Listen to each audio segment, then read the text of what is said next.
কিন্তু এতদিন কেন সে গ্রেপ্তার হলো না? কোথায় ছিল আইন শৃঙ্খলা রক্ষাকারী বাহিনী? কোথায় ছিল এদেশের বিচার ব্যবস্থার যারা সাথে জড়িত? সব প্রণোদিত হয়ে তো আদেশ দেওয়া যেত। যারা বাংলাদেশকে ধ্বংস করার দ্বারপ্রান্তে ছিল তাদেরকে কেন গ্রেপ্তার করা হয়নি? এইসব নির্বাচন কমিশনার এবং প্রধান নির্বাচন কমিশনারদেরকে কেন গ্রেপ্তার করা হয়নি? এবং আমি পত্র পত্রিকায় যতটুকু পড়েছি, আমি যতটুকু জানতে পেরেছি, নির্বাচন কমিশনে আমাদেরও বন্ধু বান্ধব এখনো আছে, তাদের মাধ্যমে যতটুকু জানতে পেরেছি, ওই 133টি আসন সীমানা পরিবর্তনের জন্য তিনি অন্যতম একজন কারিগর ছিলেন এবং তিনি প্রথম উদ্যোগ নিয়েছিলেন এবং পরবর্তীতে এটা বাস্তবায়িত হয়েছে, সবাই মিলেই সম্মতি দিয়েছে। কিন্তু উদ্যোগটা কে নিয়েছিল? এটা হলো মূল প্রশ্ন। বাংলাদেশের মানুষ এখনো বিবেকহীন হয়ে পড়ে যায়নি যে আওয়ামী লীগের মতো একটা দলকে এত পার্সেন্ট ভোট দিয়ে বিজয়ী করবে। সুতরাং এই মানুষগুলা তাদের যে ভূমিকা পালন করেছে এগুলা অত্যন্ত গর্হিত দেশদ্রোহীমূলক কাজ এবং তাদেরকে অত্যন্ত কঠিন শাস্তি দেওয়া উচিত। 11টি অপরাধ করেছেন তিনি। এই হাবিবুল আউয়াল 11টি ভিন্ন ভিন্ন অপরাধ করেছেন। বাংলাদেশের ইতিহাসে যে কয়জন মানুষ এই দেশটাকে, এই দেশের গণতন্ত্রকে ধ্বংসের দ্বার প্রান্তে নিয়ে গেছেন, তার অন্যতম একজন হলেন কাজী হাবিবুল আউয়াল। আমরা যদি 2008 থেকে শুরু করি, 2008 সালে তখনকার যিনি প্রধান নির্বাচন কমিশনার ছিলেন শামসুল হুদা, তারপরে 2014 সালে ছিলেন রাকিব উদ্দিন, তারপরে 2018 সালে ছিলেন আমাদের ওই যে হাবিবুল আউয়াল,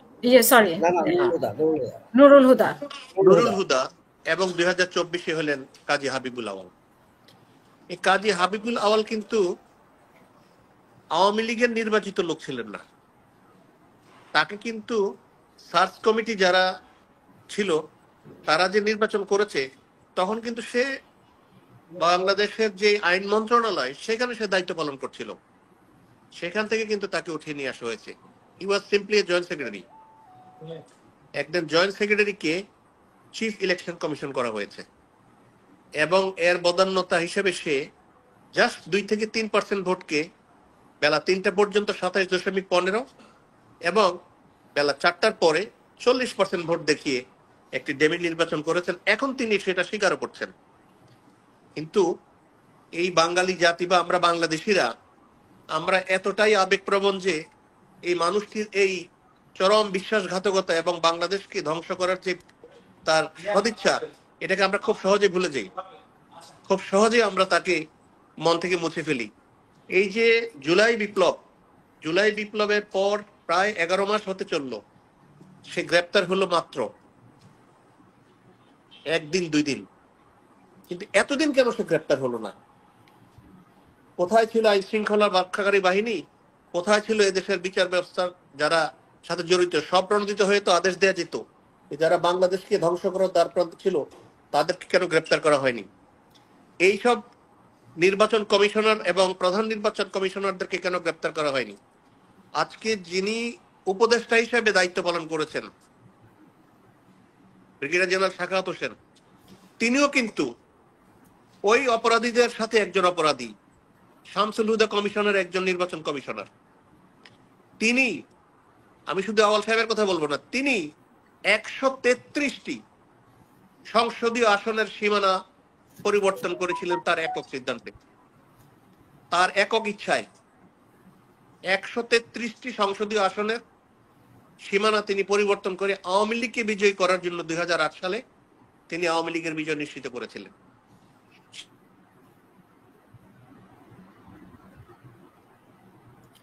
জি, আপনাকে শুনতে পাচ্ছি না ঠিক। এখানে কিছু তথ্য এই মানুষ এখন এই জাতির মানুষ এখন এই জাতির ঘাড়ে একজন উপদেষ্টা হিসেবে কাজ করছেন।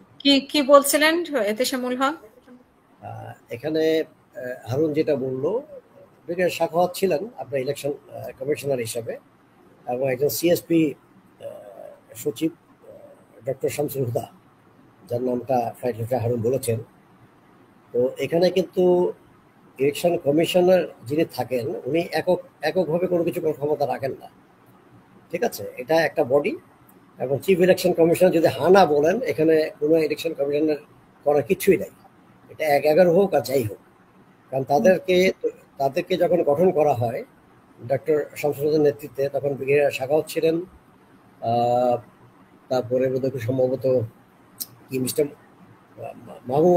মাহবুব, আপনার একটু লক্ষ্মীটার আমাদেরকে চোখ, আর দুজনের নাম ভুলে গেছি, আর বোধহয় সম্ভবত ব্রিগেডিয়ার ছিল 6 লং কোর্সের শাহাদাত ছিল, আরেকজন নাম ভুলে গেছি।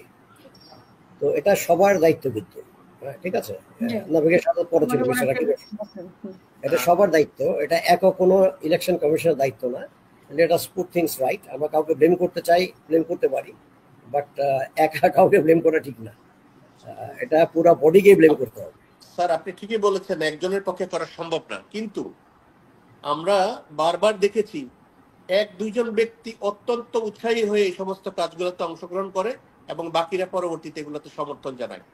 আমি বাংলাদেশ জাতীয়তাবাদী দল বিএনপির একজন কর্মী হিসেবে, এবং আমি পত্রপত্রিকা যতটুকু পড়েছি, আমি যতটুকু জানতে পেরেছি, নির্বাচন কমিশনে আমাদেরও বন্ধু বান্ধব এখনো আছে, তাদের মাধ্যমে যতটুকু জানতে পেরেছি, ওই 133টি আসন সীমানা পরিবর্তনের জন্য তিনি অন্যতম একজন কারিগর ছিলেন এবং তিনি প্রথম উদ্যোগ নিয়েছিলেন এবং পরবর্তীতে এটা বাস্তবায়িত হয়েছে, সবাই মিলেই সম্মতি দিয়েছে, কিন্তু উদ্যোগটা কে নিয়েছিল, এটা হলো মূল প্রশ্ন। না, এটা ইউর রাইট, হি প্রপোজড, কোনো সন্দেহ নেই, এটা আমি জানি, ভালো করে জানি, হি প্রপোজড। ঠিক তেমনি এই হাবিবুল আওয়াল দুপুরবেলা তিনি ঘুমাচ্ছেন, তার প্রধান নির্বাচন কমিশনারের কাজ বাদ দিয়ে তিনি ঘুমাচ্ছেন, বিশ্রামে ছিলেন, এবং সেই সময় 27% ভোট 40% ভোট হয়ে গেল 1 ঘন্টার মধ্যে। একজন প্রধান নির্বাচন কমিশনার একটা জাতীয় নির্বাচনের সময় কি করে ঘুমাতে পারেন? এটা তার মতো অথর্ব, তার মতো দেশদ্রোহী মানুষ ছাড়া কেউ কোনোদিন করতে পারে না। একটা জাতির ক্রান্তি লগ্নে এই মানুষটা কি করে ঘুমাতে পারেন এবং নির্লজ্জের মতো মিডিয়ার সামনে এসে কিভাবে বলতে পারেন যে আমি ঘুমিয়েছিলাম, আমি জানি না তখন কি হয়েছে? এটা জঘন্য কাজ করে, জঘন্য অপরাধ। এবং তাকে তো আমি মনে করি 5ই আগস্টের পরেই তাকে গ্রেপ্তার করা উচিত ছিল, এবং টুটু তাকেই না, 2008 সাল থেকে আরম্ভ করে শামসুল থেকে শুরু করে এই কাজী হাবিবুল আওয়াল পর্যন্ত প্রত্যেককে গ্রেপ্তার করা উচিত ছিল। এই মানুষগুলো বাংলাদেশের গণতন্ত্রকে ধ্বংস করার জন্য, এই হাসিনার ফ্যাসিস্ট রিজিমকে টিকিয়ে রাখার জন্য, এই ভারতীয় আধিপত্যবাদকে বাংলাদেশে কায়েম করার জন্য, এদেশকে ভারতের হাতে তুলে দেওয়ার জন্য, সবকিছুর জন্য এই মানুষগুলো প্রথমত দায়ী। না হয় আওয়ামী লীগ 293টা সিট পাওয়ার মতো দল না, আওয়ামী লীগ 223টা সিট পাওয়ার মতো দল না, আওয়ামী লীগ কখনোই 287টা দল মানে সিট পাওয়ার মতো দল না। বাংলাদেশের মানুষ এখনো বিবেকহীন হয়ে পড়ে যায়নি যে আওয়ামী লীগের মতো একটা দলকে এত পার্সেন্ট ভোট দিয়ে বিজয়ী করবে।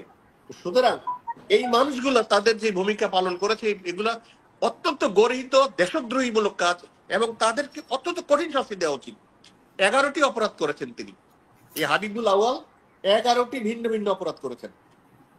প্রথমত তিনি যেটি করেছেন, 60টি সীমানা তিনিও চেঞ্জ করেছেন তার সেই ক্ষমতাকালীন সময়। 60টি সংসদীয় আসনের সীমানা তিনি চেঞ্জ করেছেন। তিনি নির্বাচনী কর্মকর্তাদের ভাতা বৃদ্ধি করেছেন 1000 থেকে লাখে। তিনি নির্বাচনী হাজারে হাজারে পাইতেন, 22, 23, 24 হাজার টাকা পাইতেন, কিংবা 27,000, এটাকে তিনি কয়েক লাখে উন্নতি করেছেন। তিনি সামরিক বাহিনীর অফিসারদেরকে ঘুষ দেওয়ার চেষ্টা করেছেন, তাদেরকে খুশি করার চেষ্টা করেছেন। তিনি নির্বাচন কর্মকর্তাদেরকে নির্দেশ করেছেন যেভাবেই হোক আওয়ামী লীগকে জিতাইতে হবে এবং এটা আপনাদের পবিত্র দায়িত্ব, এই সমস্ত কথা পর্যন্ত তিনি বলেছেন। আমাদের যারা সহকর্মীরা নির্বাচন কমিশনে কাজ করেন তারা এখন মুখ ফুটে এইসব কথা বলছেন। এত সব অপরাধের পরেও এই ব্যক্তিটি বাংলাদেশের মাটিতে, বাংলাদেশেই ছিল, তার বিন্দুমাত্র ভয় ছিল না, শঙ্কা ছিল না যে তার উপর কোনো আইনি আঘাত আসতে পারে কিংবা তাকে আইনের কাঠগড়া দাঁড়াইতে হইতে পারে। আমি মনে করি মব সৃষ্টি করাই হোক আর যেভাবে হোক, তাকে যে আইনের হাতে সোপর্দ করা হয়েছে, বাংলাদেশের যে মানুষগুলি কাজ করেছে তাদেরকে আমি স্যালুট জানাই।